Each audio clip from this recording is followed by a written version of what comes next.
New sweats. Working hard, got 2 jobs, Friday night, but thank you, Lord, it's 2 checks. It's 2 checks. Yeah.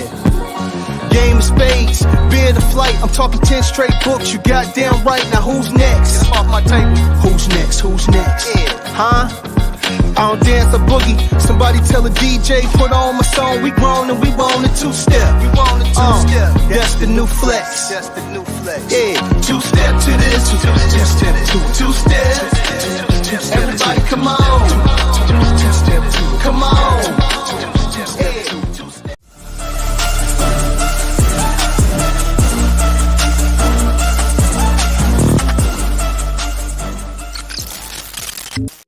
What's up, everybody? Welcome to Worldwide Crypto and Gaming. I'm your host, Dragon Rider, baby. And today we got another Behind the Bullshit podcast, man. Great, exciting guest, man. Hey, I just happened to reach out to this guy and he was like, you know what? Let's do this. I'm pretty excited, man. You know, this is a great spot, you know, where I bring on different guests, get behind, you know, their journey to where they are in their different professions and, you know, some of the bullshit they encountered along the way. You know what I'm saying? It's unfiltered, unsponsored, unedited, some real talk, some real bullshit. Let's go, baby. So welcome to the stage. We got Sal DiGuardia. Real talk, Yes. son. Yes. I'm excited, man. Hey, what's going on, Dragon Rider? Man, this has been an amazing thing, man. And I'm very honored and happy to have so many great guests come my way, man, that are willing to hop on this little guy's a little thing and talk some stuff. Dude. Stop. Bigger than life, man. You have no idea. You don't even know what's around the corner. That's the fun part. None of us do. Yeah, man. Yeah. Like I say, man, life's journeys, man. You never know. One decision can change your life for the best or the worst, you know. And luckily, like you said earlier, we are up. We on our 2 feet and on our way, man. So you know that's always a good thing and a blessing. So we were talking about it right before, like how are you doing? I'm like, man, I'm living the dream, dude. I'm above ground and breathing. So it's a good day. You know what I mean? It's a good start. Absolutely, man. So before we get to the guy you are now, the career, your path that you're on now, what does that even mean? I don't even know what that is yet. We'll get there. Hang on. So before that, we just get a little background on you. So where are you from, man? Yeah, man. Originally from New York. Grew up in Tucson, Arizona, where I'm currently based out of now. This is crazy. Nice. 25 years ago, I moved away, bounced around the Southwest a little bit, chasing down jobs and chasing down a dream of being a big radio DJ. And so I moved to Albuquerque, I moved to Central Cali, I moved to Phoenix. And then, as life would have it, man, took a couple journeys away, went to Ohio for a couple of years, did a pit stop in El Paso on the way back to Phoenix, and just literally January 1st, so 3 months ago, landed back here in Tucson. And it's somewhere that I never thought I'd be, but that journey, that's the geographic journey. And then, you know, in addition to that is like, well, how did that happen? Like, you know, how did all those pit stops happen? So depending on how deep you want to go, you know, absolutely. How much time you got? Yeah, that's a lot. It's a long trip, my man. Well, you know, how did it come about for you to even be interested in becoming a radio host? Like, you know, that's not an everyday, hey, you know what, this is what I'm going to do. You know, was that a decision later in life or early on? That was way early. I was 6 years old. I was the kid that got up on Saturday mornings at 6 o'clock in the morning. I snuck out to the living room, and back then it was old solid state stereos that you weren't allowed to touch. That was dad's right. Like we have our stuff, like our electronics and stuff. We're like, nah, you don't touch that. That's mine. That's how this was with the home stereo in the living room. But I would flip on the radio and listen to the Rick D's countdown on Saturday mornings at 6 o'clock in the morning, man. I was fascinated with radio. Wow. I thought that was the coolest thing. I was like, how does he have, you know, well, back then it was like, whoever, Barry Manilow, or, well, I don't know who, you know, Billy Joel, Elton John, but still, like, even in Elton John back then, like, you know, late 70s, early 80s was like, how does he get these people just to show up in his studio every week? And oh my gosh, these are the biggest songs in the country right now, the top 40 playlist, right straight out of the Billboard magazine, which I didn't even know it existed at that time. But yeah, 6 years old, man, I was fascinated. I thought it was the coolest thing. And I just love the idea of being able to introduce people to music. Probably more so, I just love to hear the sound of my voice, at 6 years old, thinking, it sounded like way deeper and older than it did. But I started from there. I started kind of dreaming one of two ways. I thought it would be really cool to be a pop star, no question. Okay. I thought it would be a lot of fun to be on stage and singing and doing all that. So I started messing around that, that way a little bit. But also at the same time, man, I was grabbing my parents' old Earth, Wind. I just told my mom this story. She didn't even know. This is like more than 40 years later. I would steal my parents' Earth, Wind, and Fire records, which also you were not allowed to touch the records in the house. And we only had like a dozen. We didn't even have that many records. We had a Barry Manilow record, a Billy Joel record, Kenny Rogers, Bee Gees. Okay. Which also, that's a whole nother, oh my gosh. A massive influence on who I am today. Okay. And what I believe about music and the music business and just all that good stuff. But a Cheech and Chong record. Oh, wow. Okay. Which I got into. Like, I listened to it. I was like, Dave's not here. And then Earth, Wind, and Fire. And it was the first kind of music that I heard that was just different. It was just different than anything that I was really hearing on the radio at all. And it also had a dual cassette well with one of them that you could record on. So I'd put the record on, you could record in, and it had these little plastic microphones that plugged in. And I remember those, believe it or not. I would do the Earth, Wind, and Fire fantasy. Or whatever, however I sounded when I was 6. Yeah. Hey, funny story. I used to do that, but I didn't have like round about the time I was doing it, I had this little tape recorder and everything, and I would hold it up to the radio, and I'd wait for one of my favorite songs to come on. And I'd be like, hey, yeah, singing with it, stuff, you know what I mean? Totally. And that was it. And what I didn't even understand back then, I knew that I started like learning the mechanics of like how to be a radio announcer. So there's something called the post, like the intro of the song, right, is 10 seconds or whatever. And then they start singing, right? And it might be 30 seconds or whatever. Yeah. And that's the part that you talk over. Well, I was already like in that mindset of trying to figure out, okay, how much can I say before they start singing and not, you know what I mean? Not like stepping on the vocalist and stuff. It was cool. Yeah. Now thinking back, that like I was in it, man. That's what I wanted to do. It was just, some people are born to do that. Yeah. Dick Clark, Ryan Seacrest, Howard Stern. Those, right? Wow. Yeah. They're born to do that. I just happen to be one of those guys. And this voice that you're hearing today, I mean, this is my voice. Like, this is it. This is what I do on the air. And and it's what I did even, when I was 16 working McDonald's drive-thru, and every single customer would come through and say, you really should be on the radio. I'm like, I know. Yeah. Believe me, I know. I've heard lots of people like that, that they just have that natural like radio announcer or broadcaster, just that voice, that tone and everything like that. And I also know that there's some people out there that they will completely, like, you would not, if you met them in public, you would not recognize their voice, because they they just do it. They force that, you know what I mean? But to have that naturally, man, that's a pretty amazing talent, you know what I mean? Because a lot of people wish for that, Well, it wasn't going to be doing anything mechanical, because listen, I didn't even learn how to like work on my own car until this last year. It wasn't anything sports wise, although I tried. And even playing like freshman ball in high school, the coaches were like, DiGuardia, you're not very good, but if you ever grow into those feet, you might have a chance. And that was about as far as I got, was when you're a football. So so it had to be something to do with music. It was either going to be singing, and I was in choir, and I've done that for years and years and years. Performed and done some stuff at churches, and like, it's really, really cool. But radio was my first love. So, what was your first gig as a radio host? Hmm. Oh, I got the giggle. Oh, here we go, baby. Let's go.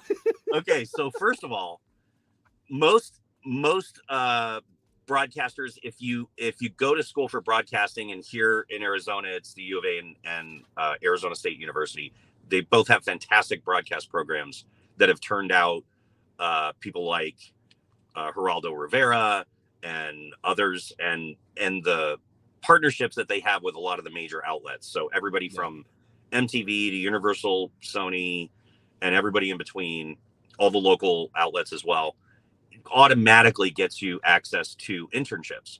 Yeah. Well, I didn't attend school. I didn't even get out of high school. I barely passed the GED a year after I was supposed to graduate. In fact, funny, true story.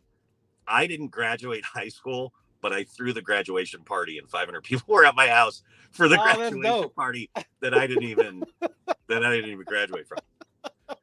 Ironic, right? But this will kind of give that, maybe gives you some insight into my life a little bit. Okay. A little bit of a people pleaser, a little bit of hey, is the spotlight on me? I'm a little affirmation oriented. That's my love language. And then, but I love community. I love people. And that's actually what led to a lot of what's happened in the last few years. But the punchline is the first job, it's kind of plural. So I couldn't get an internship. I found a Christian Bible teaching talk station that was offering an internship that you had to pay for to be a part of. The really cool part, though, is just how the universe, God, Allah, whatever you subscribe to, this is how it works. The month before it started, and it was $365. I was newly married to my first wife. We were absolutely on the balls of our ass. And we got a voucher from our car finance company saying, hey, if you want to, Merry Christmas, if you want to take Christmas off. Yeah, that was a Gary move right there. Yeah. If you want to take Christmas off, we'll let you skip a payment in December or January, and then just resume the following month. The car payment was $365. Wow. So it was like one of those, okay, I guess this is where I'm supposed to go. It's your sign right there. Yeah, that was it. So that was actually the first job. So what I had to do was I had to go in once a week and give them at least like 3 or 4 hours a day, 1 day a week of just playing a half-hour Bible teaching program, and then playing, 3-4 minutes of commercials. Sometimes they let us turn the microphone on and actually give the time and the weather, and that was it. Yeah. And then we had to get out. We had like 15 seconds, and that was it. Yeah. That was all the airtime you got on once a week. Wow. But also found out that they needed some help at the old big band station that was down the freeway about a half an hour. I used to have to drive down there. It was in a trailer that was not air conditioned. And they had everything from like reel-to-reel tapes to records. And they had a dozen CDs, but it was all old big band music like Frank Sinatra and Tony Bennett and, Dean Martin and all those guys. And, and I did that. That was a once a week gig. Also, it was on Saturdays from 6 a.m. to noon. And so those were but that was a paid gig. That was like, I was actually working in radio as a DJ. And, at a big band station. Yeah. So did you enjoy it? Was that a point where like, okay, you were doing it to get ahead, or were you really like enjoying what you were doing at that time?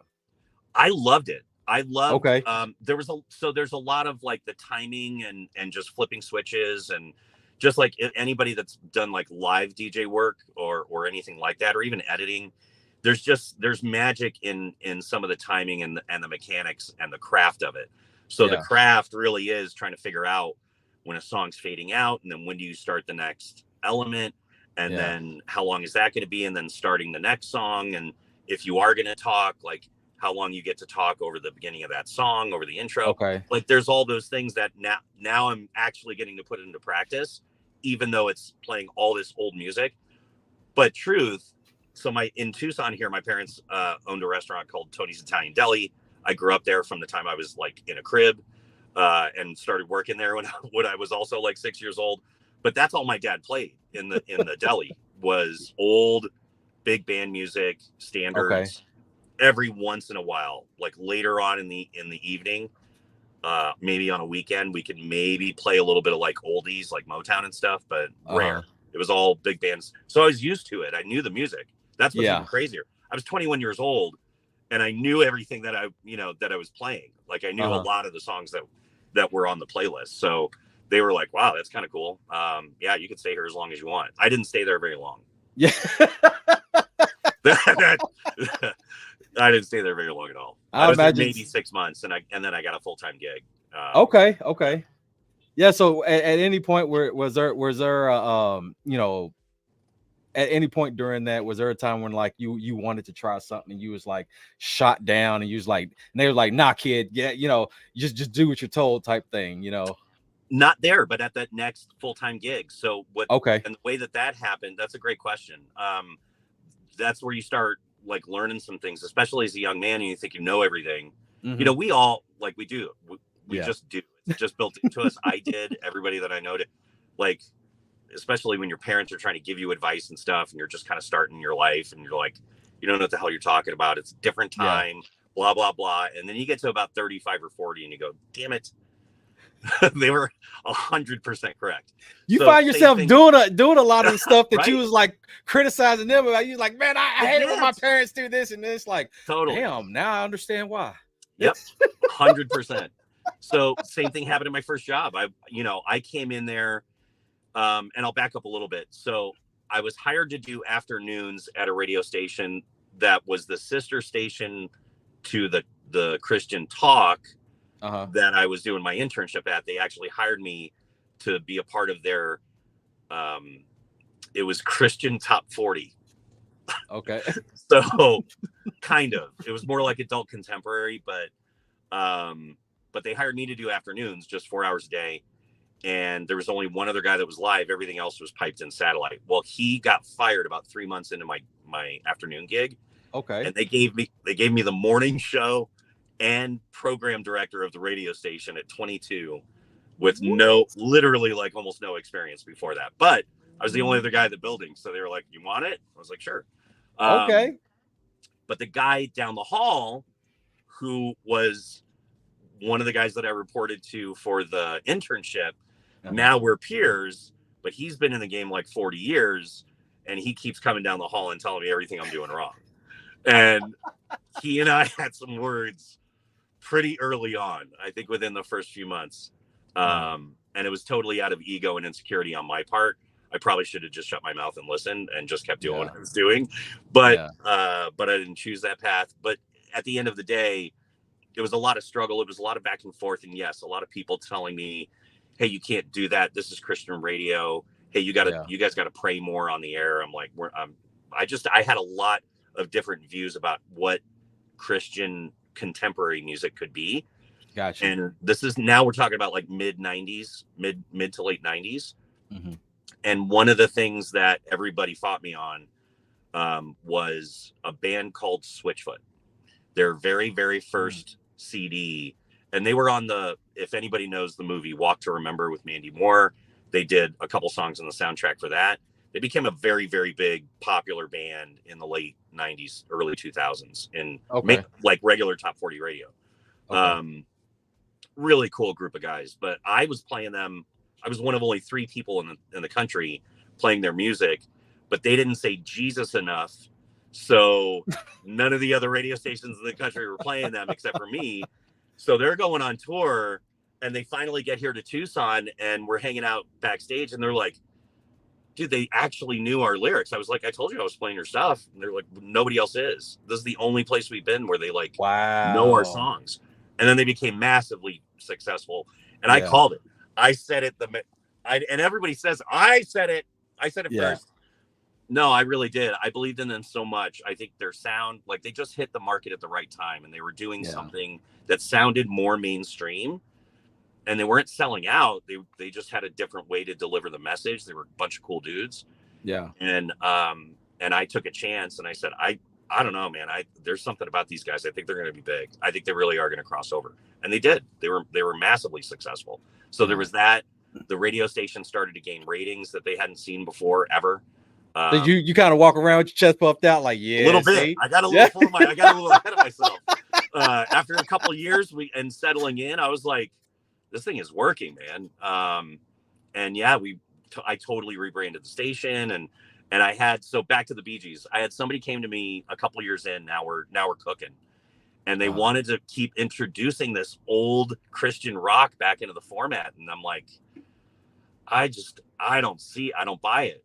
And they're like, what do you mean? And I was like, I just don't think that's not mainstream. That's not what's really gonna hit hard. Now, great, that doesn't take away from like the Green Days and the Blink-182s and the the stuff that was going on then.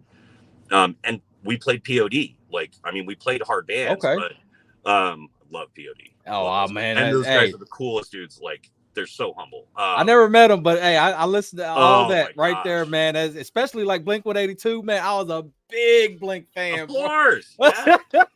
Well, she comes back to me. She's like, all right, well, Mr. Smarty Pants, I'm 23, whatever it is now, 23 years old. Running the station. Smart ass. Yeah. Puff chest, chest puffed out.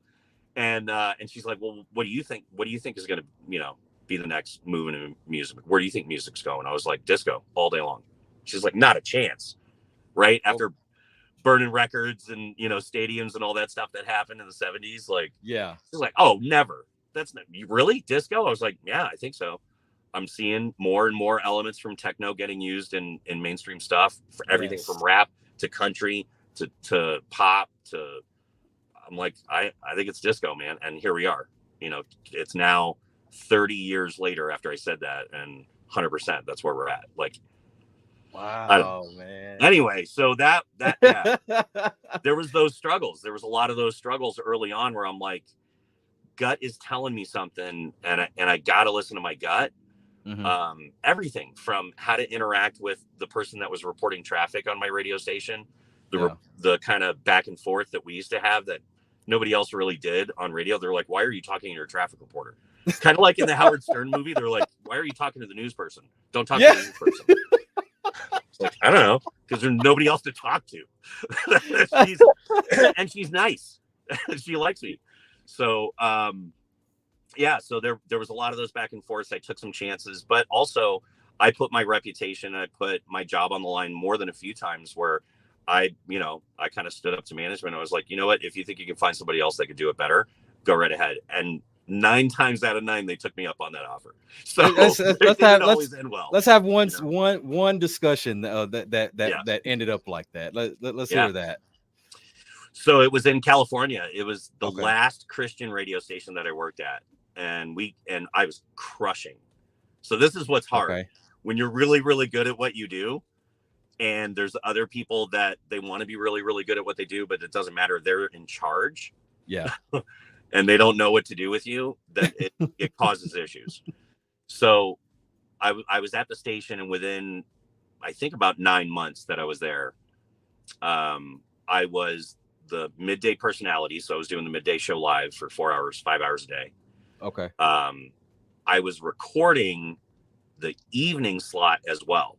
So I was also on the air on the same station from 7 to midnight. And I was producing all of the commercials and all the little blips and bleeps and bloops and things that you hear in between songs. Yeah. Called imaging. I was doing all that, showing up to all the events, hosting concerts and doing all that stuff. I was working probably easily 12 hours a day. And they wanted me to do it in 8 because California law and blah, blah, blah. And I'm like, I don't understand how you want me to do this in 8 hours a day. They're like, you're just gonna have to figure it out and get more efficient. And how about it was after you show me how you can do it, Nate? How about that? That's what I said. I was like, you show me somebody else that can do it. And by the way, I was so pompous, man. I was so full of myself back then. I was like, by the way, our station right now sounds as good, if not better, than anything in LA, including Kiss FM. So if you can find somebody that can do it better, go ahead. And they did. They called me in the next day. They were like, yeah, so about that, we're going to go ahead and let you go. And I was like, and I did the whole like, no, you can't. Please, I'm sorry. It was horrible. Yeah. But you move on from that. It's like Yeah. Well, okay. So in that moment, I know you kind of upset and everything, but Yeah. did that give you some drive to be like, you know what? I didn't need these guys anyway. You know what? I I was freaking out, man. I was losing my shit because my first wife at the time. We had our second child. Now we're a 13-hour drive from home. She's miserable because I'm gone all the time. Yeah. And now I don't have the job. So now what do we do? And we're scrambling. I mean, she's calling her family back in Arizona, like here in Tucson. Her sister's now in Phoenix. Like, hey, can we start thinking about a plan, an exit strategy? Yeah. And meanwhile, I did exactly what you said. I was like, you know what? I'm going to put my money where my mouth is, and I'm going to go apply at Kiss FM in LA. At the time, they were just getting ready to transfer, like hand the reins over from Rick Dees, who did mornings on Kiss FM in LA for decades, to Ryan Seacrest. And we all knew Ryan was going to get the job. Yeah. But it was posted as an open requisition. Like they were looking like they were trying to hire, you see that all the time. It's like, oh yeah, we got to put it out here just to show, that we're looking, but we're really going to hire the guy that's internal. Now, part of the deal is though, they have to at least interview one or two. They've got to interview a few people. Yeah. Well, I got a call. I went down there with my tape and my resume and everything, and I dropped it right at the front desk. I drove all the way down there. It was like a 2-3 hour drive. And the program directors wouldn't see me.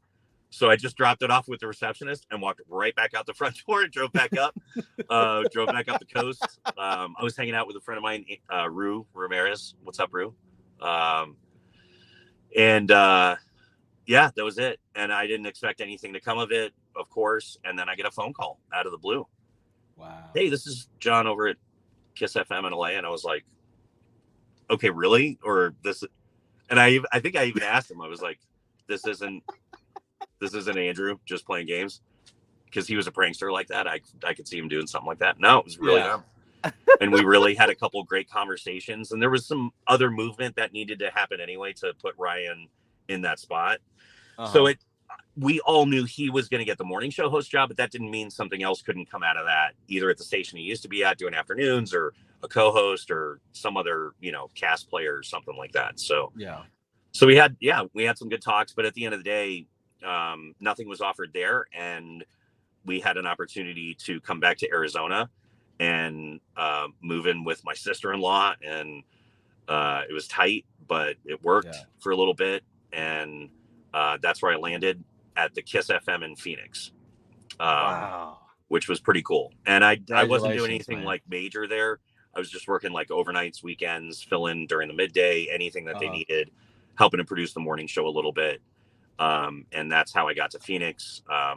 But it was that drive of, all right, I'm going to put my money where my mouth is. I might be done with Christian radio. I don't care.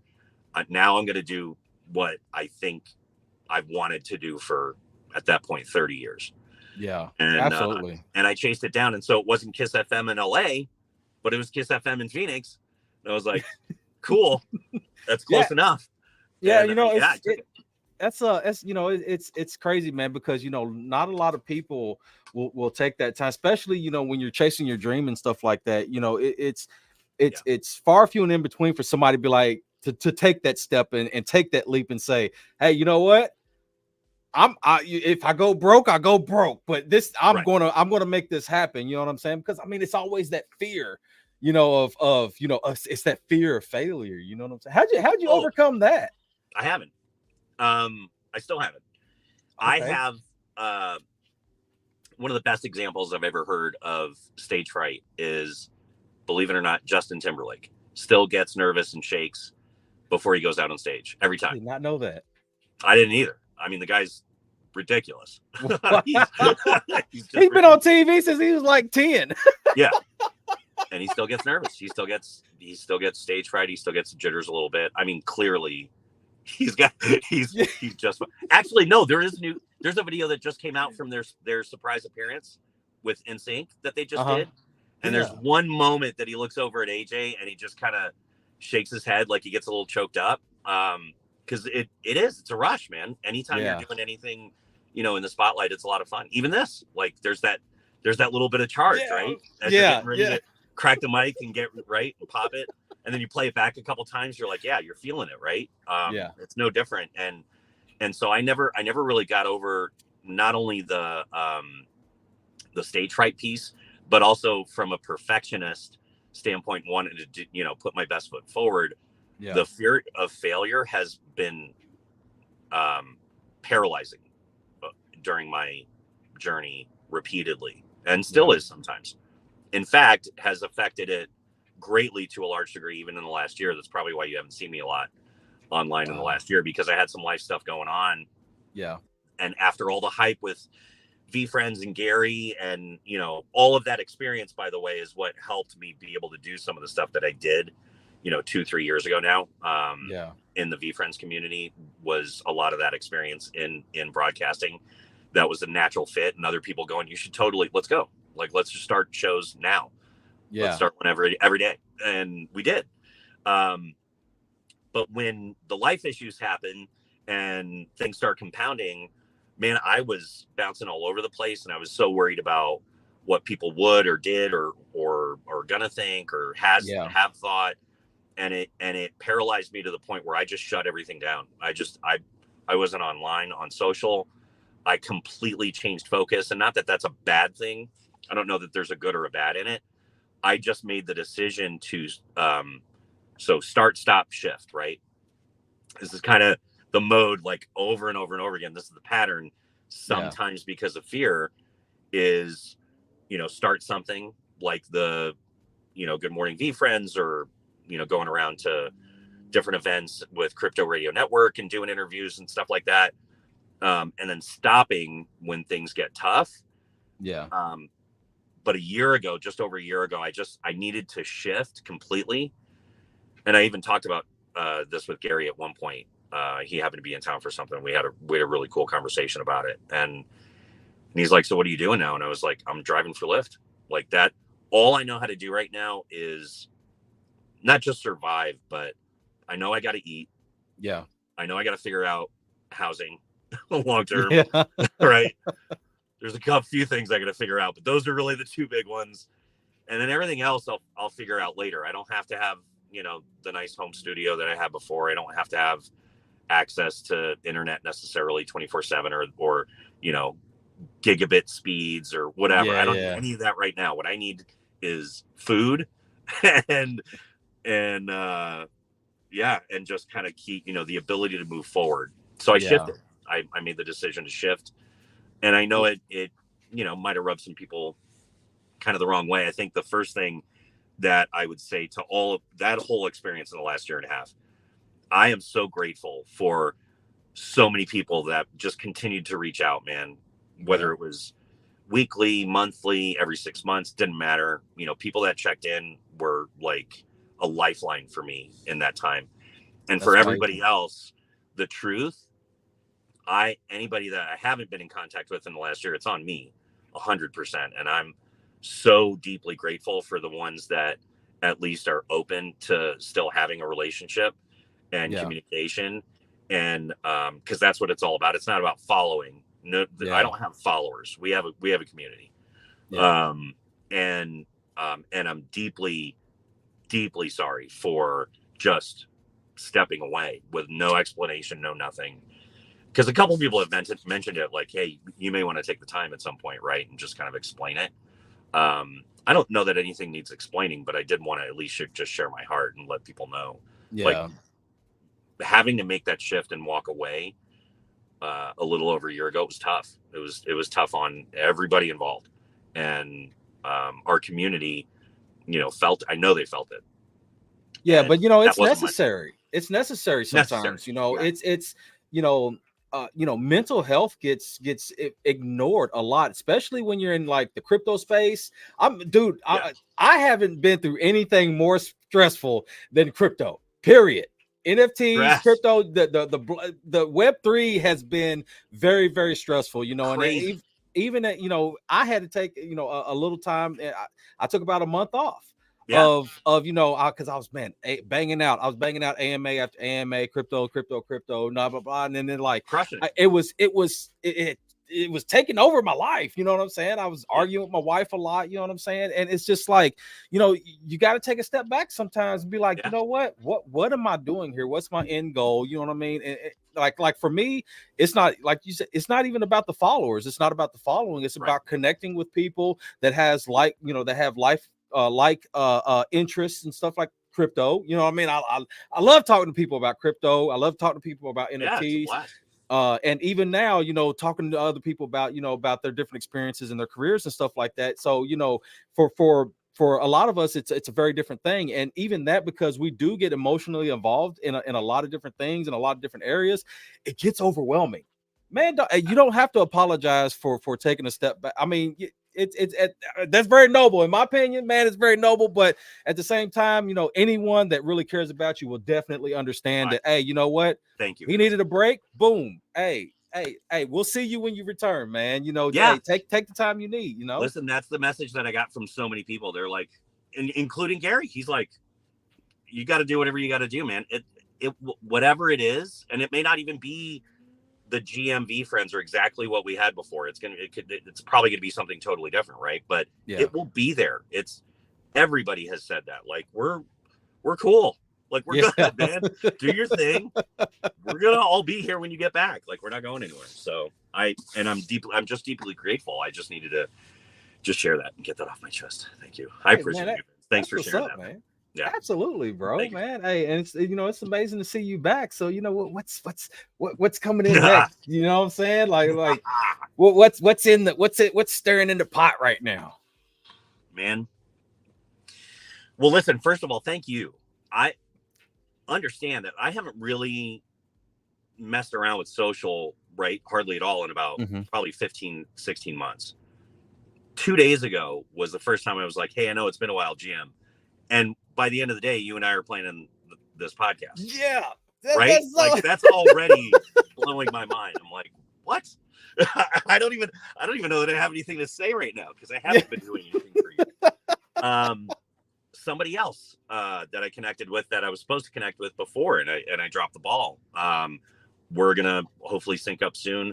A project leader that just asked me, hey, would you still be interested in doing spaces? Actually, no, I take that back. 2 project leaders now that are like, what's going on, man? Let's go. Still waiting. Okay. We're right. The same message. Like, we're still just here waiting for you whenever you're ready. So it's cool, man. There's a bunch of irons in the fire. I think at the end of the day, here's what I would love to do. I would love to continue to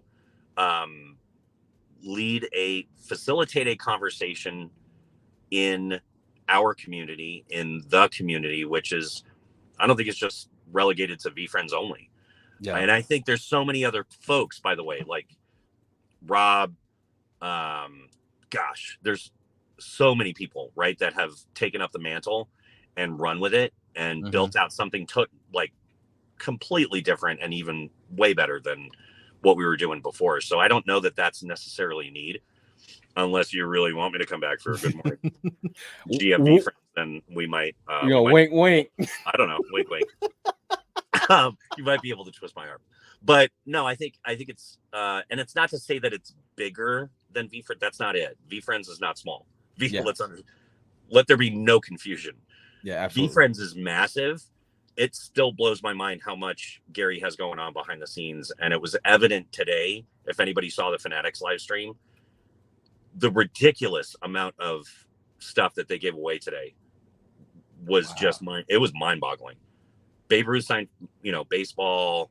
What? Oh yeah, Man. That was getting offers for $10,000 and $16,000 immediately after they did the break on the box.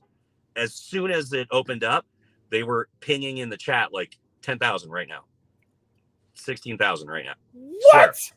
Yeah, man. And they gave away probably, I don't know, 100. They gave away 50 baseballs that were signed for everybody from the cast of Sandlot to Babe Ruth and everybody in between. Oh, that just hit my heart right there. Yeah, 50 different baseballs, dude, that were all signed, and a few of them from the Sandlot. And then a whole bunch of VFriends packs, a ton of stuff, like a ton of stuff. The Topps archives, types, the Topps auto archives. So where they stamp it and then resurface it, like crazy stuff. Wow. Anyway, but the punchline is, let there be no confusion. VFriends is massive, and it's going to have global impact for decades and decades to come. And that is how I got involved in the first place. I hadn't looked at social in 2021 for probably 3 or 4 months. I'd totally put social down while I was working at Apple. And there happened to be a day in April, we're going to call it April 15th-ish, that I picked up my phone and I opened up Instagram and I had to update it. And once I updated, the very first post was Gary saying, this is my Mickey Mouse, this is my Donald Duck, this is going to be my Sesame Street community, NFTs, crypto, you better get your wallet straight, go get your ETH. I was like, I don't know everything that he just said, but it makes all the sense in the world, and I'm doing whatever he just said, and I did. And that's how that first post is what started everything. So let there be no confusion. And what I think I really want to do is continue to facilitate conversations and not limit it to just crypto and NFTs. Yeah. I want to talk about music. I want to talk about people like, are you ready? And we've gotten to talk a little bit in DM. We've done a little DMing the last couple of days, which I'm very, very excited about. Amy Correa Bell, her husband is Mr. Ricky Bell from New Edition. She has a brand new single out called First Time. It's sick. Yes, it's posted it's like all over my page. And all I wanted to do was just like, I love the track. It's really tasty. Man, it's got like 80s Cyndi Lauper vibes, and she's just ridiculously talented. Forget about New Edition, even though like that is my group. Her husband and she doesn't even know how like tight we are and best friends yet.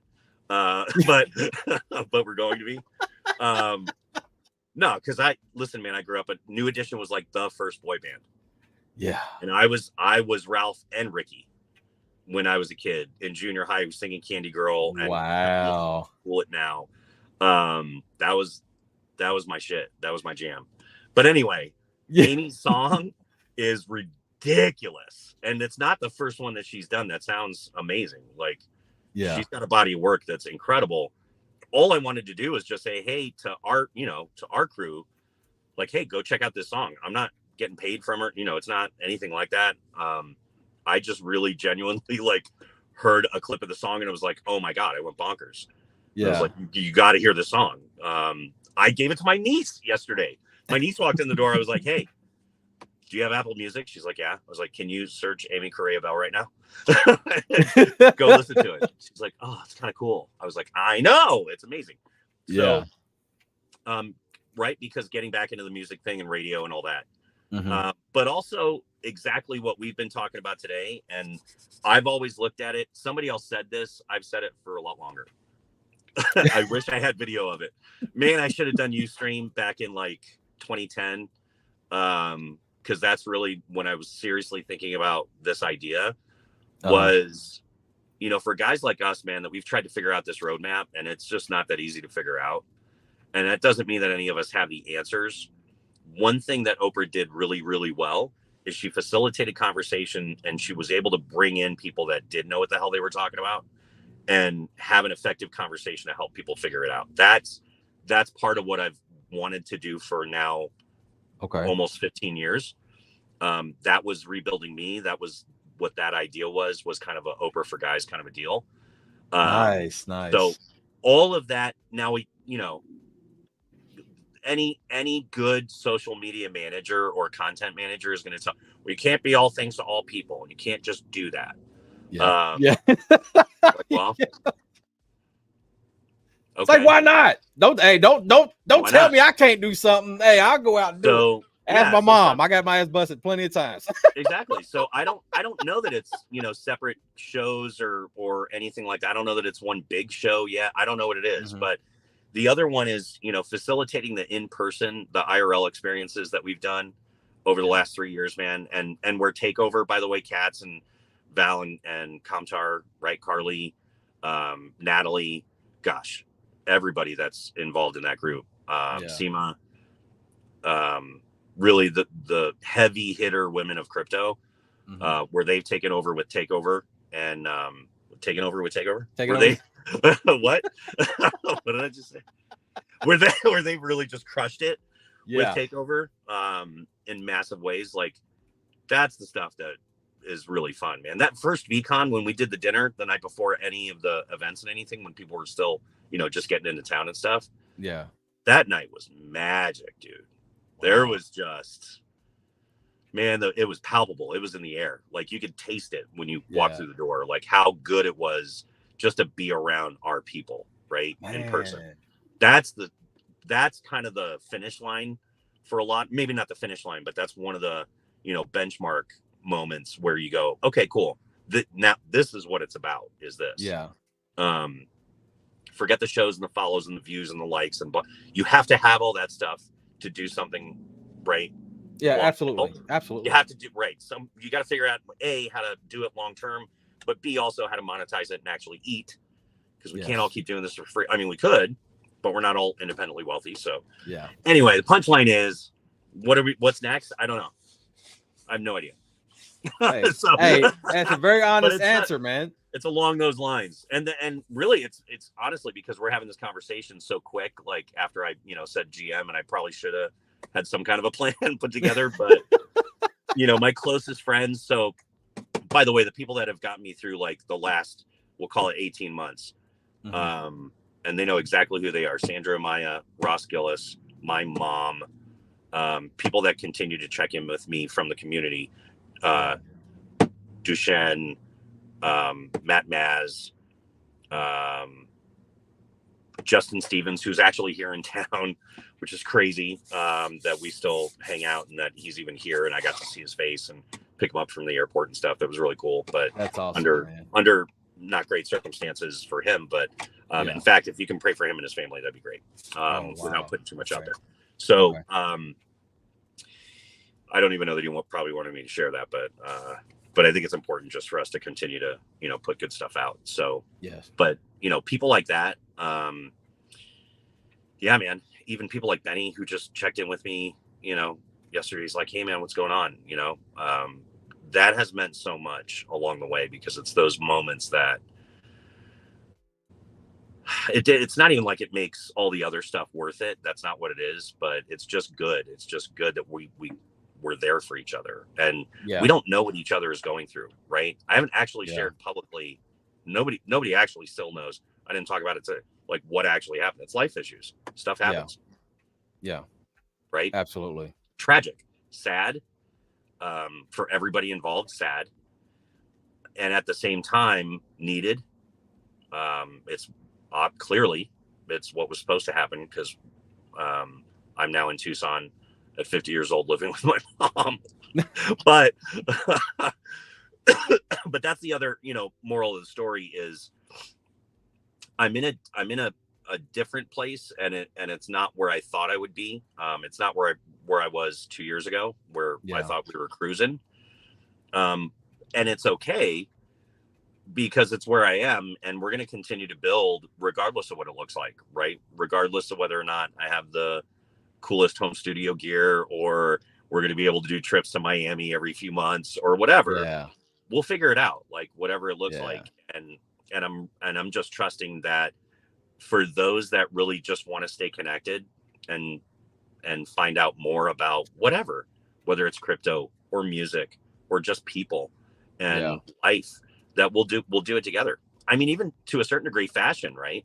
So getting involved with Phoenix Fashion Week, and Brian Hill, he's been one of my favorite people on the planet as well over the last 2 years that we've gotten to know each other. That's an area that I don't have expertise in, but he does. I mean, he knows the stuff when it comes to fashion. And Phoenix Fashion Week now is like, they're big time players in the fashion world. And that's just fun, right? That's fun to go up there for sneakers to hang out with whoever. Anquan Bolden, football players, baseball players, that are, all booted and suited, and Yeah. ready to rock and roll. And you know, what does a good suit look like? Because I don't want to tell you where I got this. This is, you know, it's all smoke and mirrors, man, on my end. But he knows his stuff, and that's kind of cool for guys like us to figure out. All right, maybe I can't put together a $3,000 suit, but maybe I can hit up Ross or Goodwill or whatever, and I can put together Absolutely pieces that, you know, for whatever reason you want to do it, not for vanity, but if putting on, and I do. I'm driving, by the way, just so that we're clear, I'm driving for Lyft during the day right now. That's what I'm doing until I start a new gig on Monday. And I have been for a year. And yes, I throw a jacket on, and yes, it even has a hanky like a real hanky in the pocket. Just cause, man. I mean, why not?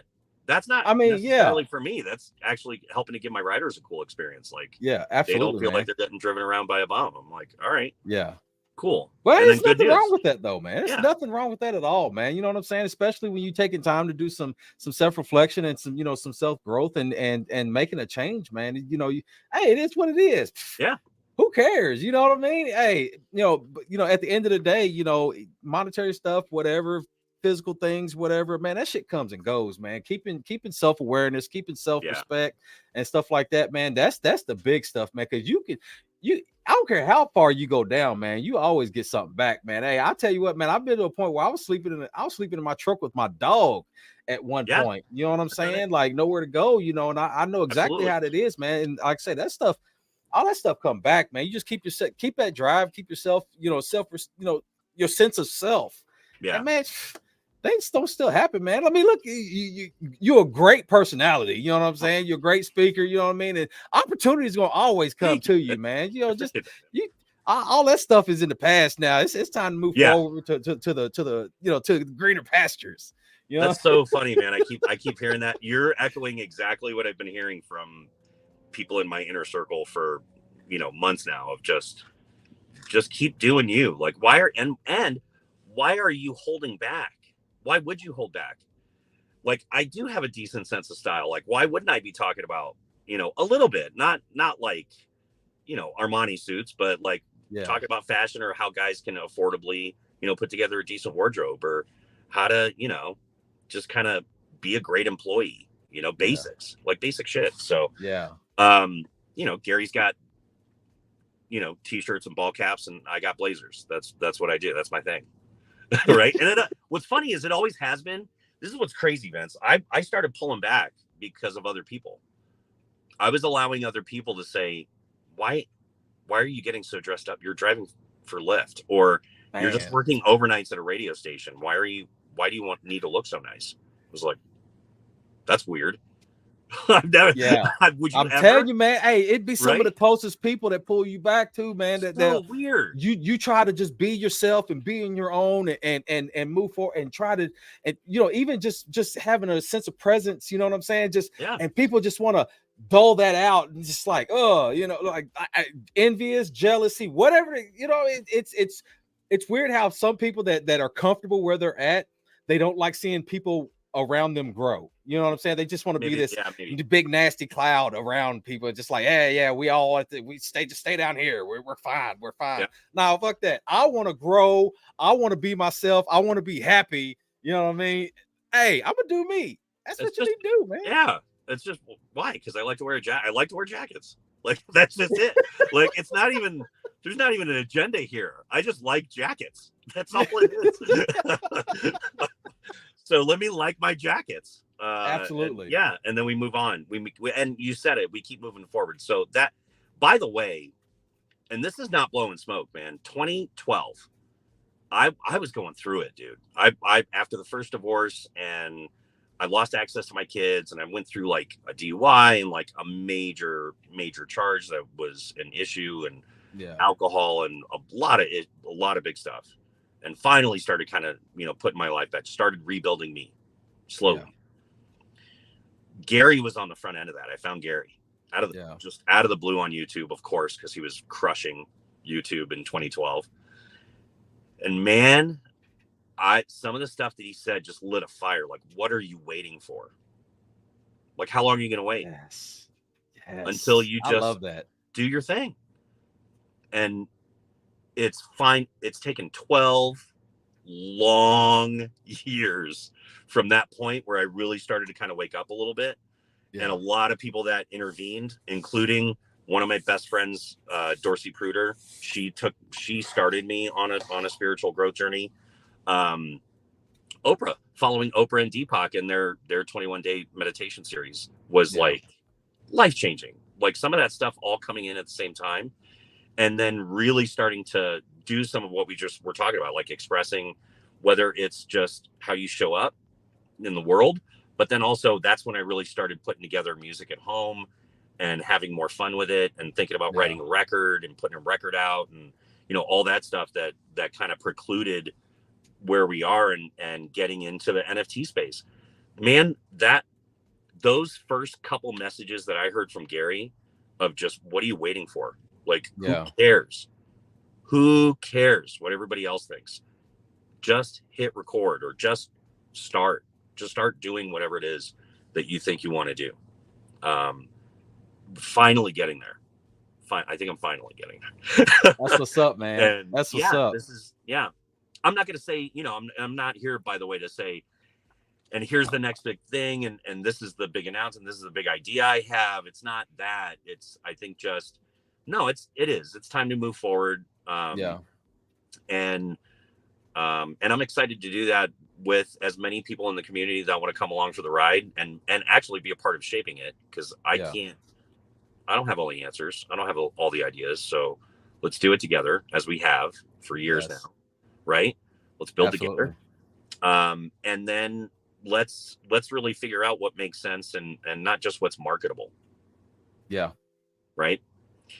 So I rambled a lot in this hour. I don't want to take up too much more time without you. Oh, you're good, man. You're good. But hey, all right. So because the shows is called Behind the Bullshit, there's always two questions that I ask my guests. Oh, Jesus. Here we go. And, you know, I have found that these two questions are kind of maybe kind of difficult to answer. All right. So in your career, on your path, on your journey, there are two different moments. There may be more than two, you know, whatever, but you know, there's always a positive and negative. So you have a positive bullshit moment where it's like, you know what, this was kind of some bullshit, but it helped my growth. It helped me grow as a person. It you know, it maybe even, you know, got me to the next level. And then there's the negative side of that is, okay, you know what? I just went through some bullshit. This was totally unnecessary. I wouldn't wish this on my worst enemy. So what would be a positive moment for you? Wow. Can I do them backwards? Yes, absolutely. No. Any way you want to do it. Any way you want to do it. All right. Let's do the not so great one first. Okay. Here's what I don't wish on anybody. And part of it is, you know, choosing the experience that we want to have, in the words of Dorsey Pruder. Why are you choosing to have that experience? What I never wish on anybody is that they're ever in out of relationship with their children, their parents, their siblings in a way that they just can't come back from. I don't think anything is impossible, but I think there's those moments, and we have them, where we're just done, and it hurts, man. That's a lot to process and to endure. And for me, my personal experience was losing a relationship with my kids. Thank God my son actually returns my texts today, which he didn't, you know, as recently as 4 years ago. It was a long period that we didn't talk. My daughter and I still don't talk, and that's okay. I'm hopeful that she's coming around, but at the same time, I don't know that that's going to happen. I don't know that that's in the cards. Yeah. And that part hurts, man, to have to kind of finally just turn that off and go, damn, it sucks, but I guess that's where we're at. Like, I don't wish that on fucking anybody, dude. Anybody, for sure. Wow. So that's first. Positive, some bullshit that happened, but it worked out. Well, here's actually, wow, the last year and a half. wait. The whole NFT thing. Okay. When I first heard Gary's message, the first thought I had was I got $4,500 in Apple stock that's going to mature, that I can sell, and I can pick up a V-friend. And I wasn't smart enough to think, hey man, you can get 3 cores with that. I was like, what's the most expensive, most flashy thing that I can get? So I went for like a very rare Kingfisher, right? Was what I bought. Okay. Good news. It worked out. Because that one I sold for, I don't know, I bought it for 4,500. I sold it for 50K. What was it? Man, that's amazing. Come on, man. That's amazing. That now, that also though led to, and it would have been cooler if it was 3 cores. Yeah, probably. It would have been like that much cooler. But again, hindsight, it still worked out. But it was, you know, while I was scrambling, and I really honestly didn't think I was going to make the end of the sale. I thought we were going to sell out before the cash was going to fund. Mm-hmm. And Gary coming through with a tremendous tiger for me, dude, was like, come on. That was like a dream. Wow. That was manifested abundance straight up out of the universe, out of the ether. And he's just such a good dude, man. He knew exactly what he was doing. I think he knew exactly what was going to happen too, that there was going to be other stuff that was going to come out of that. And it did. Wow. The downside is, the bullshit part is that, listen, it cost me time with my second wife. It cost me time on the road. It cost me money that, even with the sale of that, you know, that one NFT and others, we made a lot of money in NFT. Like those of us that were in it, man, 2 years ago, we were making a lot of money. Yeah. If we were selling. But it cost me a lot of money because I, you know, mismanaged the financial part of it. Not mismanaged it like somebody who just got his sentence today. Not like that. Mismanaged, but look, you burn through cash when you're building a business. You just do. And yes, you do. Think it's not going to end. And the good news is, I mean, I wouldn't trade any of those experiences for the world, dude. I mean, some of the people that we've got to hang out with over, I mean, you know, Julie Sue handing me a mic in Miami and saying, hey, can you MC the next segment? And I'm like, sure. Who's the next panel? And she's like, Ty Lopez and Wyclef Jean. I'm like, what? What? Oh, okay. Man, I would have felt all right. Sure, I'll do that. Wow. You know, some of the people that I've had interaction with online. I mean, even this week, like Amy Bell, dude, come on. I mean, she's like royalty, man. And you know, all of those things though had to happen for me to get to today. That's the truth. Right. So I now have, you know, and talked about it with a few people today, but I have relationships with people all the way back, you know, 35 years to high school. Mm-hmm. That my buddy Ross, and he's been on my podcast, and I've, you know, anybody that has followed me knows that he and I, you know, tag each other on social a lot. But that's one of my ride or dies, man, for a long time. And we still get together at least once a month. We always have. Even when we lived in different cities, we figured out a way to connect. And we get together and go eat Arby's sandwiches once a month, just because that's what we did in high school, and we still have that connection today.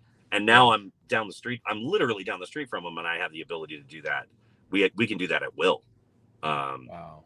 And we can do that with a few of our friends from high school that we used to hang with, you know, as a crew all the time. And wow, man. But we haven't, you know, in 30 years, 35 years. And now we're starting to again. And, you know, that was worth it. The heartache and the pain and all the stuff that I know not only I experienced, but others in the last year and a half. Everybody from my immediate family all the way out to our, you know, social circles here. Yeah. I know it impacted 100%. And it had to happen. All of that had to happen for today to be such a cool day of just, let's see what happens. Let's just keep throwing shit at the wall and see what sticks. Cause it started with you. I mean, that's the truth, Vince, just so you know. Oh man. Hey. It started with your invitation. I was like, man, are you serious? Is this really like day one? Wow. We're just going to jump right back in and we're going to do an interview. And so thank you, man. I mean, I truly let's go, grateful. Man. Hey, let's go. I'm very appreciative, man. Yeah, whatever you guys want to do, I want to do. Let's build it. Let's have fun. Let's go, baby. Let's do go. it. Well, man, hey, I know you gotta get going and stuff. Look, hey, I really do appreciate your time. I really do appreciate, you coming on, and because this is still new for me. I started this about I think December, and I've received a lot of great responses and a lot of great guests, and I've only had a couple little turds turn me down, say I wasn't big enough, but you know what? Well, that gave me the drive to keep going, baby. That's and exactly look, right. Hey, and I'm telling you, baby, this has been even without that, this has been a very, very awesome experience. And like I say, just this right here, man, another guy, man, another amazing conversation, man. I love this. Can I share that one? By the way, there's one I want to share along those lines real quick. Yes. We're gonna leave with some inspiration. I mean, some real practical, like how do things happen? And they happen because you ask. Yes. Closed mouth don't get fed. You ask people, you ask everybody around you. Some people are going to say no. Some people are going to say you're crazy, that's dumb, and that's okay. But you still move forward and you still ask it, and they'll tell you who it was. And it's along the same lines of what you're talking about. Like there have been multiple times that I've approached people that I thought there's no way they're going to say no. One of them was Swan Sid. She had a 3+ million following on Clubhouse. I think we were still in Clubhouse at the time. Yeah. Wow. Okay. And I mean, at the time, sure, Twitter might have been okay, but in Clubhouse, I had like, I don't know, 1,000 followers, something like that, 1,500. Yeah. And I had the audacity to start doing that first VCon speaker series where we started interviewing people that we found out were going to be speakers. She was the first person I asked. She didn't hesitate and I'm talking about within minutes of me sending her the message. She's like, sure, I'd love to do that. She's the queen of Clubhouse and has no business being on a Clubhouse with me. With this is back for those of you that are youngins. That was Twitter Spaces before it was Twitter Spaces. It was in a separate app called Clubhouse. For the young bucks out there, she said yes immediately, and I'm like, come on, really? Just like that? All right, you just got to ask. That's it. Listen, when we were at VCon, we went to the mansion party at Mikey's. I was doing podcast. I had everything set up to record up there, and we were just doing some goofy live streaming and stuff. I didn't really have a plan. And Beeple walks in and sits down, and we have an interview with Beeple. Mm-hmm. You just got to ask. Yes. Yeah, I'm telling you, man. My parents always told me, "Closed mouth don't get fed," and I am not ashamed or bothered to ask somebody, be like, "Hey, look, you should come on. You mind? Would you mind?" I try to be respectful. You know what I'm saying? But if they say no, I'm like, okay, well, I appreciate your time for even responding, and I move on. You know what I'm saying? Hey, because at the end of the day, I enjoy doing this, and as long as I continue to get great guests like yourself. I'm going to continue to do this, man. Flattery will get you everywhere, my man. Don't please. Yeah, keep just sprinkling it on, You will. And I got a couple no's or, no response or whatever. And that doesn't mean that they're not going to do it at some point. That's the truth too. Sometimes, people, they just can't. And they maybe just can't respond. They can't even think, about doing anything else than what's right in front of them. That's really honestly where I was at the last year and a half. So empathy, keep building, do your thing, keep asking, and don't get discouraged, man, because it's not always no. It may just be not right now. Right. Yeah, exactly. You know what I mean? And because you got to think, and for anybody that's setting out to do anything like this or become a content creator, whatever the case may be, when you are trying to network and expand and just to talk to other people, just be mindful that there's a lot of scammers in whatever industry. They get a lot of messages and stuff. Hey, just keep shooting your shot until they say, until you get that final no. Because I'm gonna tell you what, hey, I got a long string of messages to a lot of different people, and I'm like, hey, cool, I'm still here, just to let you know. You know what I'm saying? Until I get that final no, hey, you know what I mean? I'm gonna keep on going. You know what I mean? Right. But yeah, hey, man, like I say, once again, I really appreciate your time, man. I really appreciate you coming on and giving us the full explanation on things. Thank you, and just getting a deep dive on you a little bit more personally, man. You know what I mean? This has been amazing discussion. Anytime, man. I don't know if you want to do a regular jam session or if you even thought of it that way, but But vice versa too. I want to Yeah. at some point, we need to have a conversation the other way. So maybe me behind that mic and we'll do that. Yes, I'm all about it, man. I'm all about it. Hey, because I'm no stranger. Hey, I don't care if somebody's got 1 sub or 1 million. That's it. Hey, it ain't even about the following to me. With me, it's about the connections. Nobody's too big, too small. We all put our pants on. We may use opposite legs to start with, but we all put our pants on the same way. And it's just gonna be like that till the day you die. We all come to this earth and we all end the same way. That's it. The only difference is when I put my pants on, I make gold records. Yeah, that's not true. That's actually not true, and that's not even. I love my material. That's somebody's borrowed material. If you go look it up, it's hilarious. But anyway. In the words of Ron Burgundy, I wake up and piss excellent. It's pretty close. It's pretty close. That's it. All right, my man. All right, man. Well, like I say, once again, I appreciate your time. For my anyone pleasure. out there, I just want with my closing, anyone out there, if you don't know about Rio.stream, make sure you check it out. It's a new platform for content creators. Content creators get 100% of their tips. There's a lot of different benefits. Check me out on Rio Wednesdays, where I go do it in depth on that. Also check out Links Crypto app. I am the COO of Links. It's my app. It's a free to use. It's a DeFi portfolio viewer, and the safest way to view your crypto portfolio. All you do is copy and paste your wallet address, and Links auto populates all your info associated with that wallet. And also check out Play NACL. We're doing a lot of great things, man. I'll do a lot of explanations on that later. But with that being said, once again, I appreciate everybody that checked this out. If you missed anything, rewind the tape. If not, this will also be posted on anywhere you like to listen to your audio via SoundCloud, Spotify, all that jazz. And yeah, man, we're gonna end this thing. Hey, once again, I appreciate you, and we'll see you later. Thank you, man. See you soon.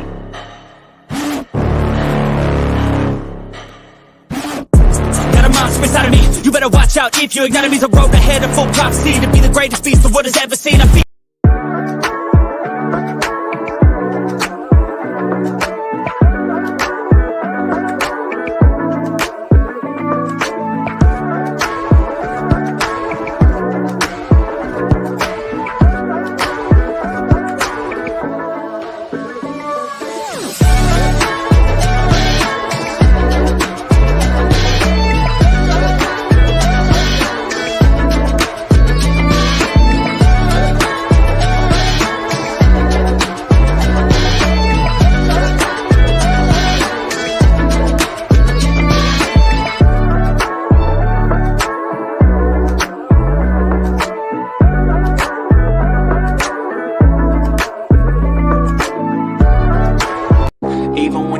low, you can still go. Even when you feel slow, you can still go. Even when there's no hope, you can still go. I never answer to no, man, I still go. Go, go, go, go, go, go, go, go, go, go, go, go, yo, go, go, go. Hustle hard, hustle every single day. I'll be making moves till I'm buried in my grave. To the system, I don't wanna be a slave. I've been doing shit.